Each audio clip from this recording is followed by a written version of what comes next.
And then we asked one of the kids, "So what's your story?" And it was like, "What do you mean?"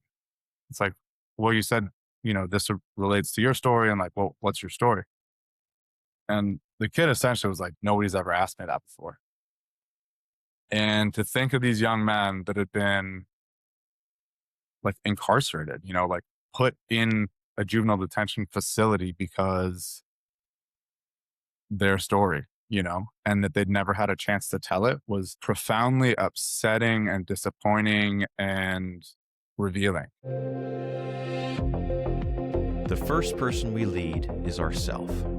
Welcome to Because This Matters, a podcast about leading from the inside out. I'm Mark Poise, and in each conversation, we explore how values take shape and become action, how people with clarity navigate change, challenge, and growth with intention. My guest today is Chad Bernstein. He is a musician, educator, mentor, and the co-founder of Guitars Over Guns, an organization that uses music, mentorship, and community to help young people navigate some of life's greatest challenges. What began as a local effort in Miami has grown to serve thousands of students across the country, earning Chad recognition as a CNN hero and one of the nation's leading advocates for the transformative power of music mentorship. Alongside that work, Chad has spent decades as a professional musician, helping shape Miami's distinctive Latin funk sound and performing with artists including Pitbull, Shakira, John Legend, Swenelo, and the Spam All-Stars.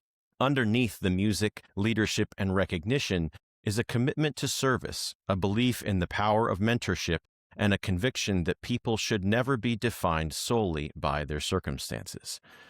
Chad, welcome, and I really appreciate you making the time to join me today. Good to see you again, brother.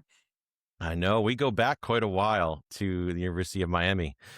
I'm sure there will be aspects of that might come in different ways that our lives have transformed since then. But given what I just shared about you to our audience, you carry so many roles right now.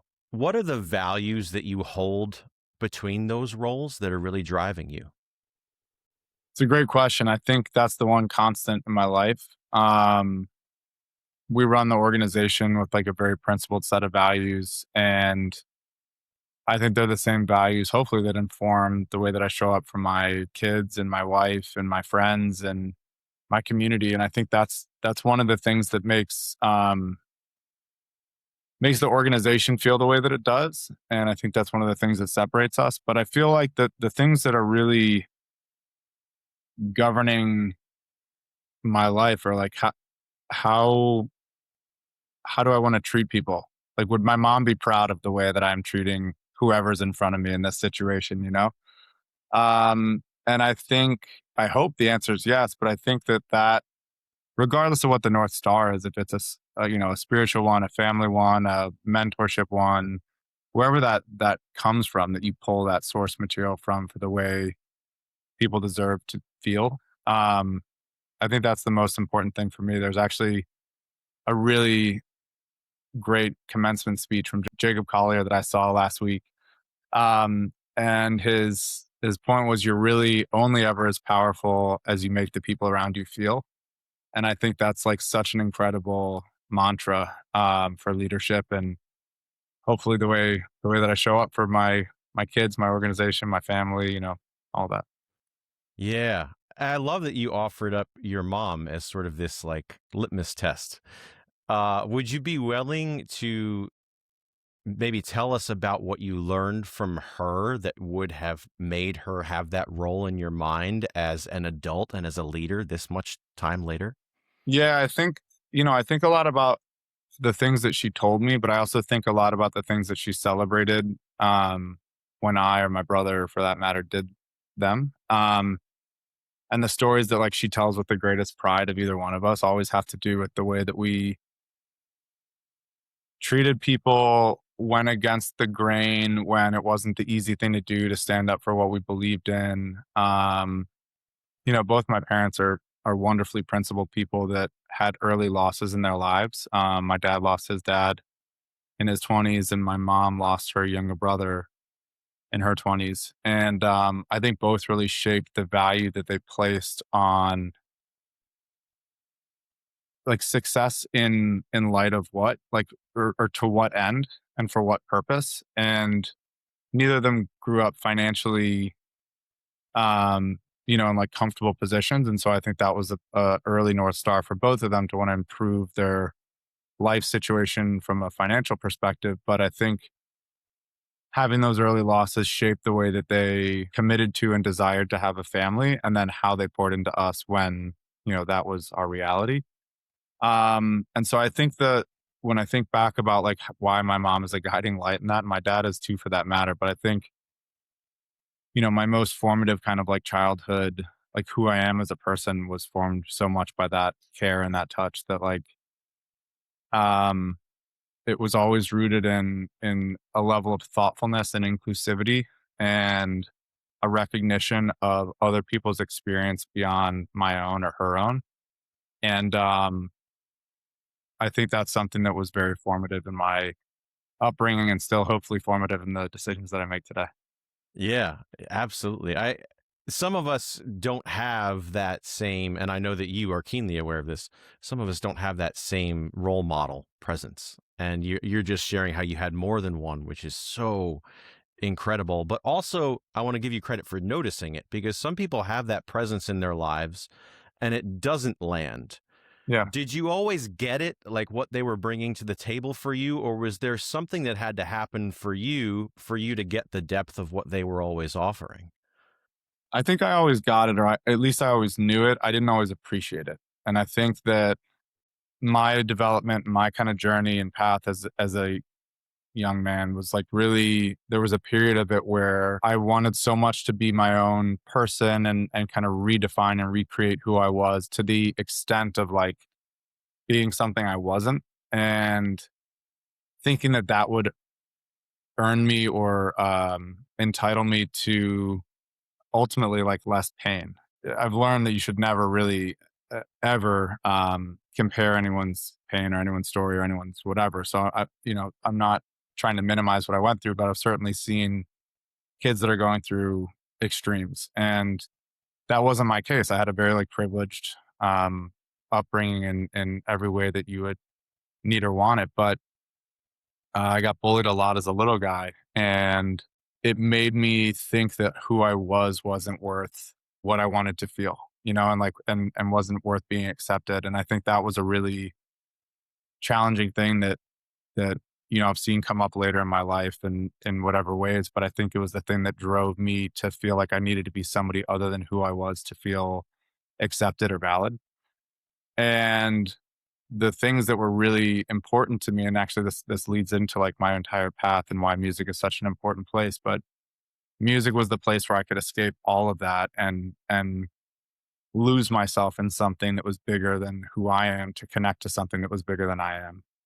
And it was in that like the rest of the world kind of melted away, and then I could go back to whatever and deal with whatever in a different from a different place. And I think, I was listening to something earlier this morning actually it was talking about some of the principles in physics or the laws in physics that we actually, the only thing that really has influence over another thing is the connection of the vibration that you're operating at. And so the things that we tell ourselves or the things that we believe, like we're actually not living or receiving the things that we want or desire. We are receiving things on who we are. And I think our concept of that is really the thing that governs what we see in the world and what stories we're able to make from it. And I think that, at that time, I wasn't in a place where I could accept who I was. And my family was trying to hold that line for who I was, and I wasn't ready to receive it. And at that point in my life, I like ventured out of that safety and that and whatever, because I didn't think that that was enough. And I think the biggest realization I have to your original question was when everything else broke. Like that was the thing that was like, this will never break. This is what you come from. This is who you are. This is where you will always be more than enough and exactly what you need to be. Because it's the only thing you can be is who you are. And that was like, that was the radical acceptance and love that only a family can really provide that helped me understand why those principles and why those values are so important and how they need to show up in every aspect of my life and the way that I make people feel. I really, really super appreciate how vulnerably you took that question, because it's easy for a lot of people to look at anyone else, especially someone accomplished, and pretend that they didn't navigate that process that you just walked us through for yourself. When music showed up as this escape, clearly you became an expert musician. You know, I can attest to that. We've played together years ago, and your career attests to it. What would you say about the benefits and also, shadow sides of being a performer, and how they show up in this, ultimate metric of would mom be proud of how I show up and treat people? Man, that's a great question. I think the interesting thing is, it it forces you to call the relationship that you have with yourself into question. And I think the way that we treat ourselves after performances is really where a lot of the meat on that bone lies. There's always two performances that happen. Like there's the experience of the audience and the people that are there to receive whatever it is that you're putting into the world, and there's your experience of that. And so I think we're constantly chasing this feeling of enough for ourselves in, for me, what is like the most spiritual or connected or elevated place that I've experienced in this universe or beyond it. Like being on stage and creating and producing something in a moment, especially with other people. I think it's like importantly with other people for me, creates something that's larger than us already. But what happens when you perform live is there is this other energy that's introduced from whoever you're performing for. And like we all know this when we go and see our favorite band or a song comes on the radio that everybody knows, and you're at a bar on St. Patty's and it's Sweet Caroline, the whole bar is bum bum. Like it's that moment of connection that you're elevated. You feel different when you have that moment of connection. And I think when you're playing, especially if you're playing music that is not just performance related, so there's like it impacts what you're playing and how you're thinking about it and how you're navigating like the moment. That is like a totally spiritual place of surrender and like an opportunity to channel something bigger. And I think like that's what we're chasing when we're on stage in its most pure form. And it doesn't happen every night at the same level. It's always different. Like no two songs will ever be performed the same way twice. And I think that that's like a really amazing thing. But when it comes to how that shows up and the way that we treat ourselves after that, it's very easy to be intoxicated by the response from other people and have that govern the honesty with which we see what just happened. And I think it's equally challenging to have grace with yourself and recognize in the moment when mistakes are made or where things didn't go the way that you wanted them, to like surrender to that having just been what it was and that being the moment and like the blessing and gift of that moment and its imperfection, and beat ourselves up and become our worst critic. And I think that's where I see the like relationship with yourself, kind of, that's like the litmus test is like how are you talking to yourself after a performance like that, and like can you be honest and objective, and what do you need to be able to do that, and what is around you that's helping you kind of process those things. I think those are the important aspects of like being a performer and how those reflections and identities get challenged. Yeah. Everything you just described is for many people, many performers, their entire life's work. It's just that evolving and shifting and growing in different ways. But for you, there was an extra impetus that caused you to also go in this additional direction that led to Guitars Over Guns. What was that? How did you get broadened in this way instead of just continuing down that typical performer path? Yeah, it's actually very interwoven to what I just said. Ironically, we had I was playing in a couple bands in Miami, and it was the band Suenalo that was the catalyst for all of this.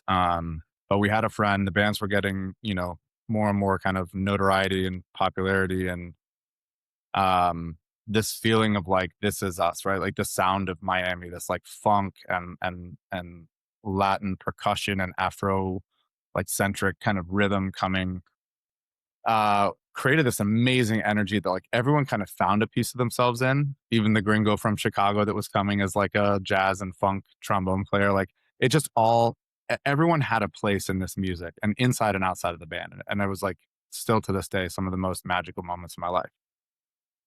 We had a friend that was teaching at a juvenile detention center that asked us to come and talk to a group of kids that she was working with, having been at many of our performances and like felt the thing that we are and do and can create in that moment with the help of, like the crowd and all that. And I think on some level wanted us to, had that image of us and said like, hey, can you guys come and talk to these kids? Because like I can't really get through, nothing's working. I can't bring in another lawyer or doctor, or something that's like either unattainable or like just doesn't relate to their day to day or that they could see themselves in. And here we are, like an incredibly diverse group of individuals that represent every angle of Miami. So it made sense. And so we said, yeah, of course, absolutely.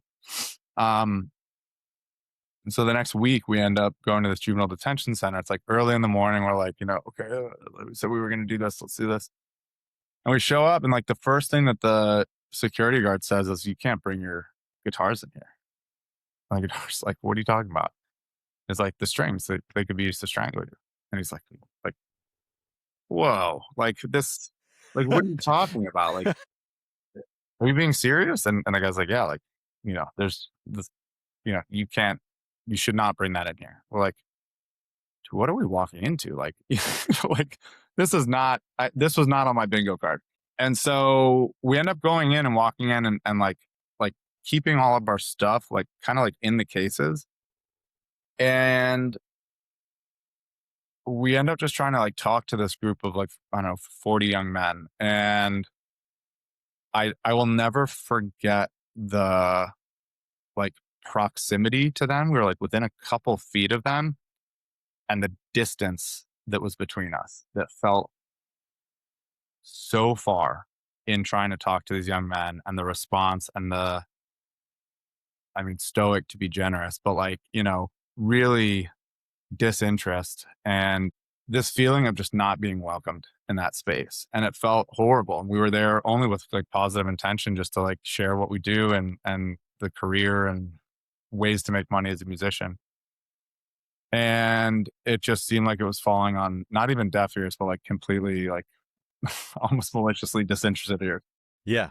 And so we're like, all right, screw it. Like, well, we don't know what else to do. We're obviously striking out. We're not trying to like drag this on if this is not appealing to you all. So like, no worries.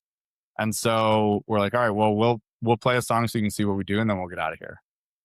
So we're kind of like, all right, like last ditch effort, because we were already told that we shouldn't break the instruments out, but this just feels so wrong for us to like sit up here and like talk as if we have something to say when we're musicians. That's what we do. And so we bust out all the instruments and we kind of play a song. You can just kind of see it start to work its way into the ether in the room, and like the heads are nodding and it's groovy and it's funky. And you know we finish the song, and you can tell that they don't let you know it's cool, like, but it's obviously doing something.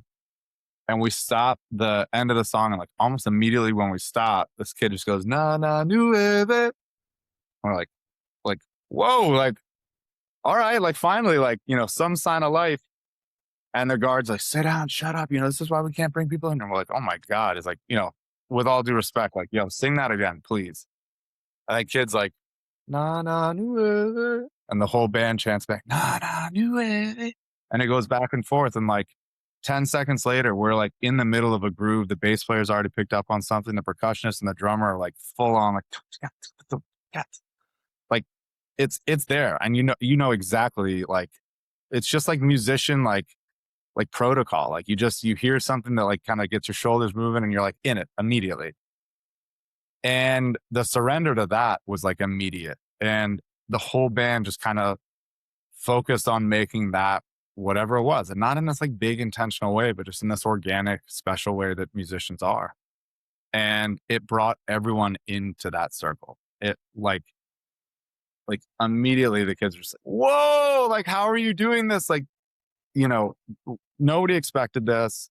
All of a sudden, our MC is freestyling and calling out kids in the audience to, like, whatever, do with the black shoes. If you only knew the news, whatever it was. And they're just like, whoa, what's happening? And then these kids are like making beats on the chairs, and another kid gets up and starts rapping with our MC and freestyling and does a couple bars, and like then they start a cipher, and like the energy of the entire room is just like buzzing now, and everyone's kind of vibrating on the same frequency. And it was, I mean, I just remember it so vividly. And what happened after that was just magic. Like every kid's hand, like quietly waiting to be called on. Like, how did you do that when he did that? And how did you know how to play that when he did that? And like, did you know he was going to sing that? Did you? And like all those conversations and excitement and like that whole process just continued to create conversation and interest and curiosity and open the door for things to feel so fundamentally different than they did when we walked in. And it led to these conversations about like who these young men listen to and why and how they resonate with their songs or their stories. And then we asked one of the kids, like, so what's your story? And it was like, what do you mean? It's like, well, you said, this relates to your story. And like, well, what's your story? And the kid essentially was like, nobody's ever asked me that before. And to think of these young men that had been like incarcerated, like put in a juvenile detention facility because their story, and that they'd never had a chance to tell it was just like profoundly upsetting and disappointing and um revealing. And the conversation got like super deep after that, and it was really amazing just hearing from these kids. And we didn't have an agenda. We weren't going in there with some like building a legal defense or a case or anything like that. And it was so clear that there were so many opportunities for people to have stepped up in the lives of these kids that didn't. And there were so many opportunities that the kids didn't see in the spectrum of like options and possibilities that they saw. And I never thought to date that like that was something that we as musicians would have an ability to impact. And I left there realizing how like fundamentally inequitable like their situations were as a result of the stories that had already been told about them before they ever had a chance to write or share them themselves, and what opportunity we as musicians had to make an impact on just holding space enough for kids to examine what their stories were and could be. And that day changed my entire life. And through a bunch of conversations and ideation and divine synchronicity, like, we just went into creating this thing. My dad and I in particular, because he's really the one that I was like, man, you'll never believe what happened. And it's like, you guys have been doing this stuff for years. Like, why don't you formalize it into, there's value in what you're doing. And I know that like you want to be a full-time musician. I'm fully supportive of that, but this is like fundamentally valuable to society. And if you can figure this out, like maybe you can support this musician community and do this work. And like, if that's important to you, like spend a minute on it, like let me know what you come to. And it launched us into like a series of kind of thought exercises and conversations. And I remember just kind of hashing it out with him on a long drive from Miami back to Chicago or something like that. One of these like, really long drives where it's just you got nothing but time in the car. First of all, I'm like unbelievably grateful that I have somebody that was willing to like kind of challenge me in that way.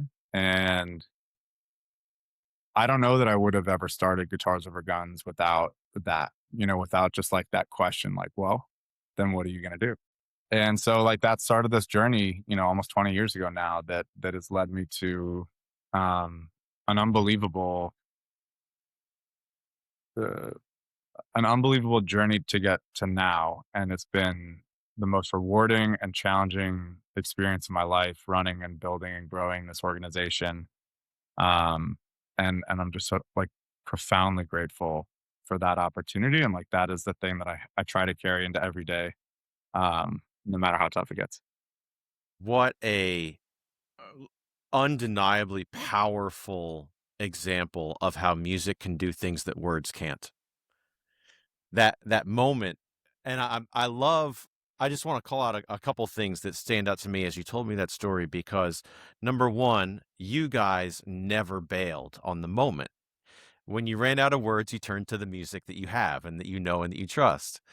And then when something came out of one of these kids in the audience, you trusted them, which I can imagine is a radical thing for them to experience. And then you let them lead, which is another radical thing for them to experience. And then somehow it sounds like everybody in the room was just experiencing what this is together, blossoming in a way that no one could have predicted because it's bigger than all of us. When you see these kids, whether then or in your work present day, when they're feeling seen and supported and heard, what values do you see emerging from them? I mean, I think you said it in a way that I've actually never heard anyone react to that story in that way, which I really appreciate, which is that we trusted them and we let them lead. I think those are two of the governing principles of like our methodology and our work and our values. And I think that I think there's a unique place when you can operate in a place where you feel safety and you're challenged, to there's some provocation of like, all right, I feel safe and I'm allowed to be curious in this moment and I'm allowed to take chances in this moment. When you can protect a space that feels like that, like you see the best in people. And I think all of us, our kids included, um, move differently in that space and they learn to believe things about themselves in spaces like that are fundamentally different than the way it feels outside of those spaces. And I think if you can develop a self-image or a goal or a path or a plan or a vision from that place, like that is our work. Like how do we create a space that allows somebody to redefine what they want for themselves and in this world without limitation? And I don't mean like the wildest, craziest, like we're all going to be the president. Like it's not even about that, but it's also about like having, like supporting a kid, regardless of how radical their ideas are or how potentially unachievable they are. And instead of questioning what the dream is, questioning if they're taking the steps to get there. That is the role that our mentors play in the lives of our kids. And we call our teaching artists mentors because it's not just the craft that you're teaching. It's like, what are you learning through the discipline of learning music that can be applied to the rest of your life? And there's so many things. The stage is such an incredible metaphor for life in so many ways, and two of them are what you just mentioned. But I think what values do I hope our kids are feeling in that? I hope they're sharing the values that are the organizations. Like, and those are relationships are everything. Embrace failure. Embrace your weird, like your brand of weird. Expect excellence from yourself and those around you. Find joy and youth first, which is like more an organizational value. Like if we're making decisions that don't place our youth as the most important outcome of the situation, either how it feels, what their experience is as a result of this, like we're governed by the wrong thing. So that's kind of a North Star. Um, which is why like I don't associate it with a value because it's different. It's almost larger than that. But yeah. The notion of you also being a father of four is on my mind, and how there's lessons from that. And there's lessons from serving all these kids as a mentor. Could you talk about maybe how one informs the other or has impacted you in the opposite role? Yeah, I mean, look, nothing can prepare you for having children. I will tell you that. I don't want to hear about the fact that yeah, I have a dog. I get it. Like, there's nothing. There's nothing. It's comical. And it's comical for what I used to think about fatherhood or any of that and what expectations I had of how I'd be as a father or what I would or wouldn't let my kids do or any of that stuff is foolishness until you have kids. That said, um, the first couple years of Guitars Over Guns when I was like really boots on the ground mentoring, like those kids are still very much part of my life and are at our table for holidays and big moments. And I've been at their graduations, I've been at their weddings, I've watched them, have kids and buy houses, and some are still working in the organization or have started working in the organization, or one sits on our board. It's a really amazing thing, and I would tell those kids often, because they grew up with my kids being their little siblings, or calling them that. And my son Jax, who was like the oldest, who was my oldest and had the most kind of exposure during that period of time before they were kind of going off and doing, becoming adults of their own. Um, like when he's got a big game, he's like, "Hey, are any of my brothers coming?" It brings me to tears, like thinking about it. And I will tell you, man, that those kids taught me how to love my own children in like a way that's so profound. And I've told them that, and I believe that, and I think it's something. There's something so pure in wanting someone's success, in whatever way they define it, more than you want anything else from them, right? Like I just want you to be successful and feel worthy of that success and not run away from the challenges that will like inherently be between you and it. And I think that's a beautiful thing that mentorship taught me. There's something I heard the other day that was like the difference between a mentor and a friend is a friend will care more about your friendship than your success. A mentor will care more about your success than your friendship.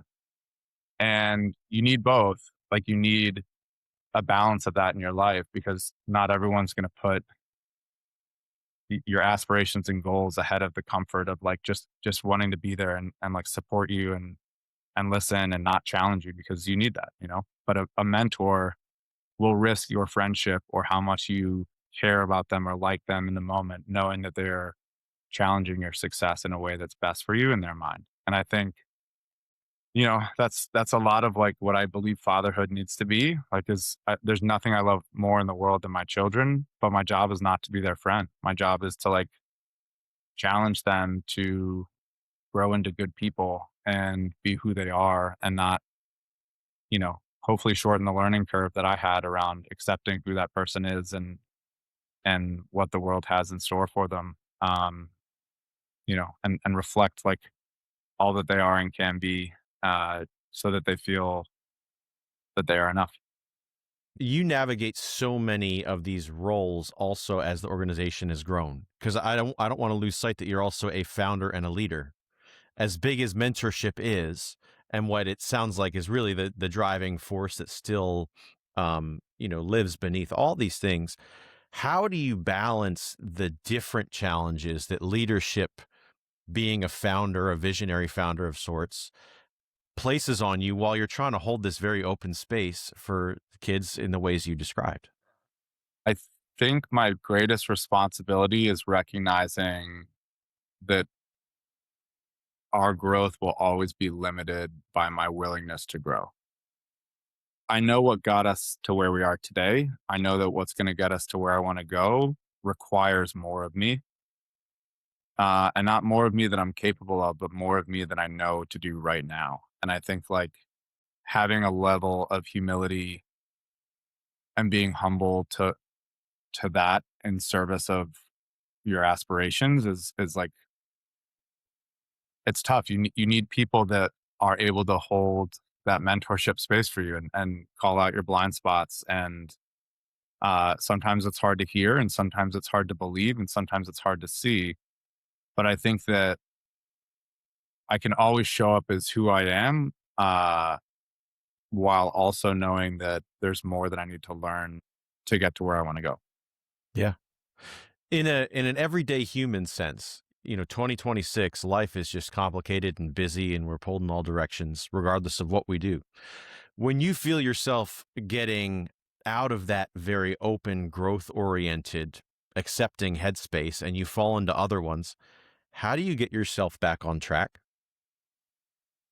It's really easy to sit on a podcast and talk about the philosophy of leadership, Yeah. and forget about the day to day challenges of it, and not of leadership itself, but of the very mindset that I just talked about. I think it's really important.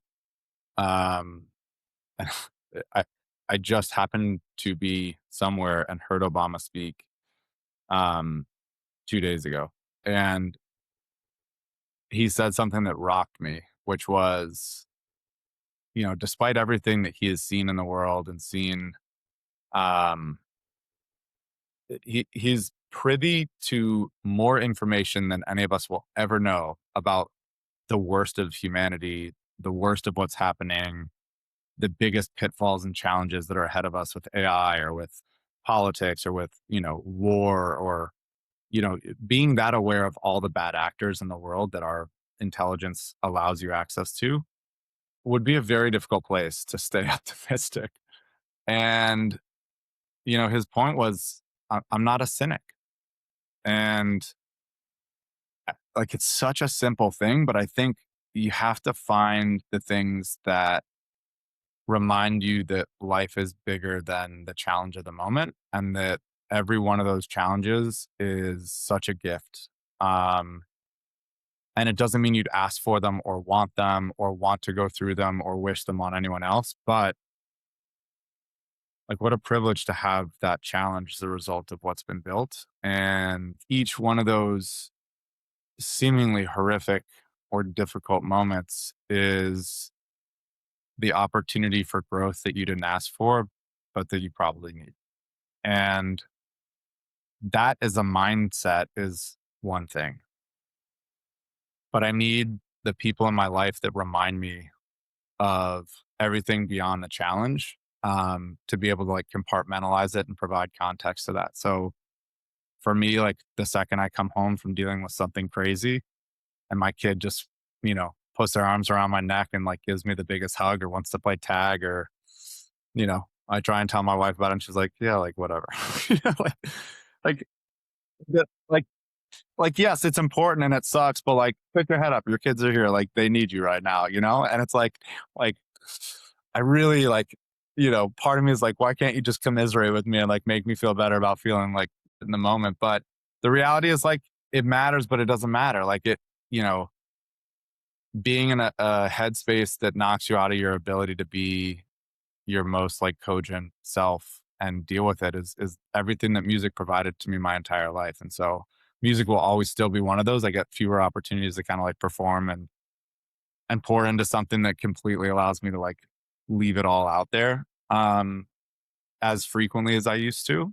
Um but my kids and my wife and looking at the success stories, and not even like the big ones. I mean, we've had like the most incredible. I've had kids shake Obama's hand. I've had kids, you know, I've watched kids walk across the stage after like that close to failing out of school altogether as valedictorians. I've watched kids get full rides to schools that they never dreamed of even applying for, and completely change their lives. And those moments like should be the ones that are in my head all the time, right? Like that's what's possible and why we do the work that we do. But I'll have a mentor in the organization, somebody that's like on the ground, send me a video or something that they're proud of their kids for. And man, there's nothing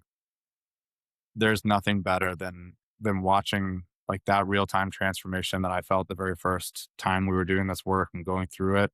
Watching other people have and value those experiences the way that I did is like in our musician community. Um, it's transformationally powerful. And there's this other, obviously, this organization is youth first. It's all about the kids. Like that's who our focus is. But my job really behind all of that is what conditions am I creating so that anybody that is aligned to this work and is a musician and has the ability to have that impact in the world looks at the work that we're doing and says, there's nowhere I'd want to work more than guitars over guns. Like that's my job. And when those two things are connected, the impact of our students and the impact on the musician community that we spend so much time considering the conditions for which they can have impact in this world and in this organization, like that's the thing that keeps my head in it in ways that I can't even describe. Yeah. You're reminding me of something that Steve Rucker shared. And Steve's somebody that you know also. And Talk he about said, great mentors. yeah, and Steve touched on sort of the student and the teacher together comprising the teaching as a reciprocal process. And I feel like you just shared that perspective for how the mentors receive value from this that also is transcendent and transformational for them. You said something earlier that is of this same concept, which is, really like you're holding space for a situation where like everybody is bringing something to the table. And that trust and letting kids lead like comes from that belief. Like, I'm not teaching you something that I came up with that is unique to me. There's only 12 notes. Like, no music teacher is really going to have reinvented music and then taught somebody what they reinvented. Like, we are the stewards of information that you don't yet have. And, mentorship is about that, but like on a grander scale, that's more about your development in addition to your learning. Um, so I love that. The difference in a mentor, as we want to describe it in Guitars Over Guns, is somebody that actualizes the reality of the dynamic that they are in control of being in that position and having information that can be poured into somebody else and like having the opportunity to open the door for a young person to walk through and see and actualize like what they don't necessarily believe is possible for themselves in the first place. And I think that's the difference. Like, are you holding space for somebody else to develop their own leadership, or are you dictating what they haven't yet learned? Yeah. You've touched a few times so far in our conversation about the notion of identity.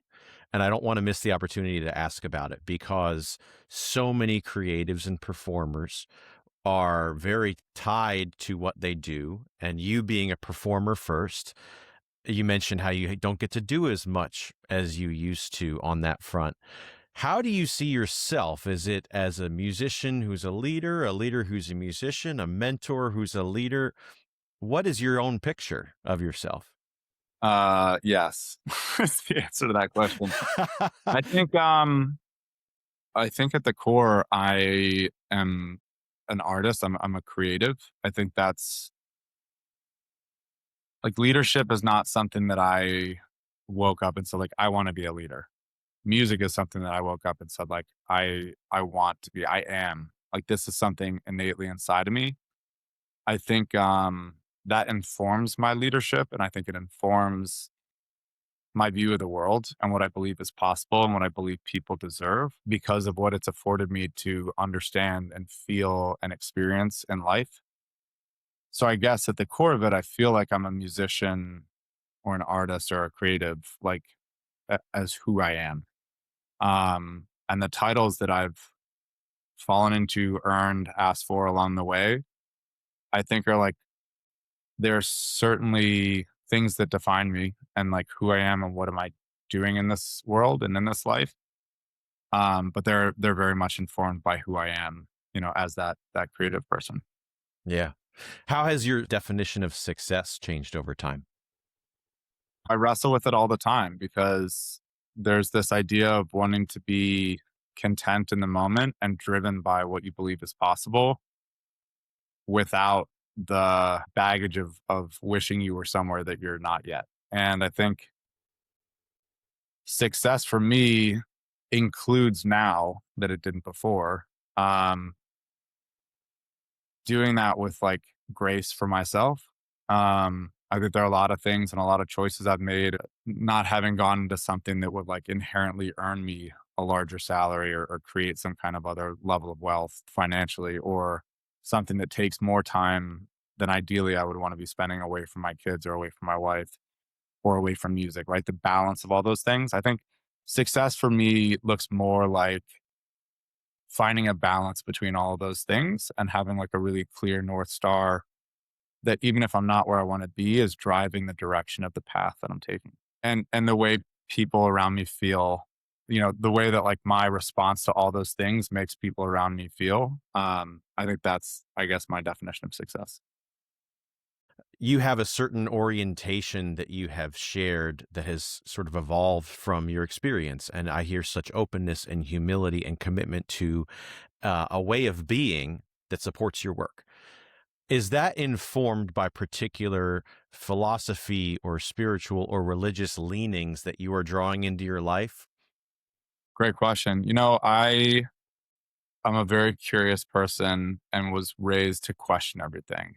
And that was like particularly interesting because my mom grew up Catholic and I was raised in a lot of that tradition. My dad is Jewish, and I was raised with a lot of that tradition. And there's always been conflict in the religious side of spirituality for me because of the two halves of who I am and what I come from. Like one religious side of that believes that the other is going to burn in eternity, right? And like that doesn't sit right with me when I have like two pretty good people as my parents. Um, and there was also like a lot of like guilt and a lot of just like the human corruption of what I believe the word is and what I believe spirituality is and what I believe like all of our relationships with whatever you want to consider a higher power is. I think the human part of that gets really sticky. And I think that when you look in the world and you see how much conflict and war and how much human interpretation of ideology plays a role in conflict and things that I don't believe are aligned with the tenets of any of those spiritual norms, like that's where I have a problem with like the religious side of things. But I'm very much a spiritual person. I believe in something that's larger than us. There's a saying that we have in the organization, where you just see things that y- you can't explain, but happen at the right, in the right timing that we call divine synchronicity.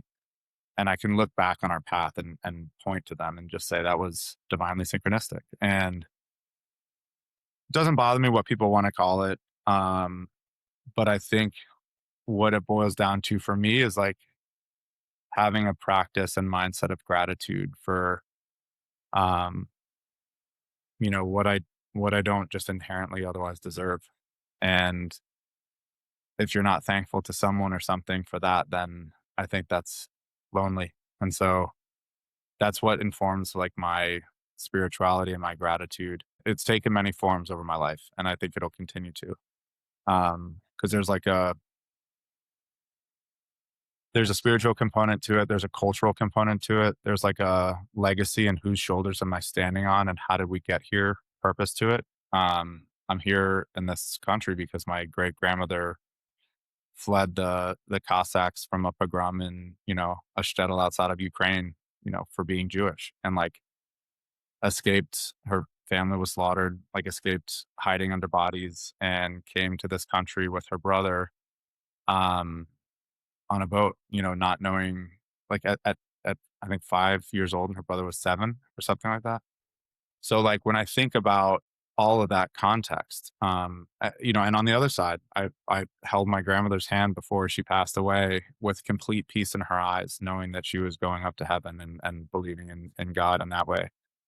And so, like, for me, like, I don't have a singular solution for those 2 sides of my world coming together, but I've seen so much of the positive of, um, that orientation and that relationship with God or with whatever you wanna, name the thing that you believe in that's bigger than us, that it's hard for me not to buy in. Yeah. Thank you for sharing that in depth about your own inner landscape and relationship to it, because I think there's a lot in there that people can benefit from hearing and considering on their own. Can I paint a scenario that's fictional? You have the intention of the entire world, all 8 billion or so of us, for a 1-minute sort of ad spot, and you get to advocate for one value that you believe everyone would be better off if they embraced it more centrally in their lives. What would that value be that you advocate for, and what do you say about it? I ultimately think that gratitude is the value that I think is most important. But the other is love. And like I think both are based in challenging us to be curious instead of judgmental. And I think that if you can operate from a lens of gratitude, I want to say that the opposite of anxiety is gratitude, where there's some practice in um like psychology. We do a lot of work in mental health, but like when people are anxious, um the thing that we're instructed to get people to focus on is gratitude. And so you s- y- it switches the brain and the way that we think. And I think so much of what's happening in the world comes from scarcity and the mindset of scarcity, and comes from a place of amplifying divisiveness, like in media and in general. And I think like we're no longer connecting with other people face to face and person to person. I mean, we're doing this over Zoom, right? Like I'd love to, say hi and give you a big hug right now. But like the reality is, especially in situations where people find it easier to disagree and do so in like a dangerous way, like you wouldn't do that in person. And there's a level of connection, and even trust that comes with like coming from a place which I believe is like ultimately a place of gratitude, but of seeing other people and understanding that like as much as we may disagree on something, like as a human being, like I recognize your humanity. I don't think that people have to love one another to do that, which is why I kind of strayed away from love. But I think that I think the ability to see other people's humanity and connect and want better for yourself and the people around you come from that. I think that we would be a much better place if we operated from a place of gratitude instead of scarcity. That's awesome. Thank you. How can people stay in touch or follow you, and how can they support your work? Yeah. So follow us on Guitars Over Guns. Is the easiest thing to do, at Guitars Over Guns. Um, we have a website, guitarsoverguns.org. Check it out. Please donate, support the mission. A little bit goes a long way. A lot of it goes even further. But I think that the reality is like we can all do something. And there are ways to get involved, even not financially, but spread the word, like make noise. This is what's happening here is absolutely amazing. It's beautiful. Imagine being an 11-year-old and like your favorite band comes to your school, puts on a concert, and then you're learning music and life skills from them. Like it's a pretty objectively, and I'm incredibly biased, but it's a pretty cool thing. Um, and I think that, if you can get behind and support it, do it in whatever way you can. I would appreciate it. Our kids would appreciate it. The world appreciates it. Thank you. And I think this is going to be a pretty receptive audience to everything you're putting down through this whole interview, but also to the cause that it ultimately supports. So I hope that they will consider that for themselves. I appreciate that. Thank you so much, Chad. I really, really value your time, and I get a sense for how busy you are. So it means a lot. That's all for this episode of Because This Matters. I believe that these are conversations that matter.